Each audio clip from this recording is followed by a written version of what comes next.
Ako si Mystery Maven. At ngayong gabi, isang kwento ng kilabot ang ibabahagi ko sa inyo. Sabi nila, ang dilim ay tahanan ng mga lihim. At minsan, may batang ayaw umalis doon. Ito ang kwento ng Ang Bata sa Dilim. Si Carla ay bagong lipat sa isang lumang apartment sa May Maynila. Tahimik, mura ang upa, pero may kakaibang lamig tuwing gabi. Sa unang gabi pa lang, narinig niya ang mahinang tawa ng bata mula sa madilim na sulok ng kwarto. Akala niya, guni-guni lang.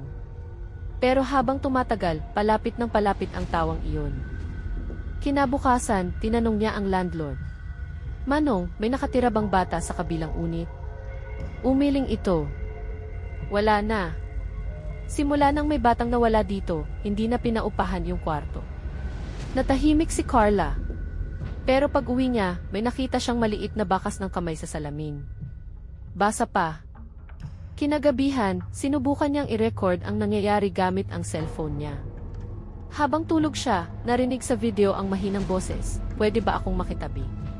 Pagmulat niya sa umaga, chinek niya ang video. At doon niya nakita, may batang nakaupo sa paanan ng kama. Nakangiti pero walang mata. Napasigaw si Carla.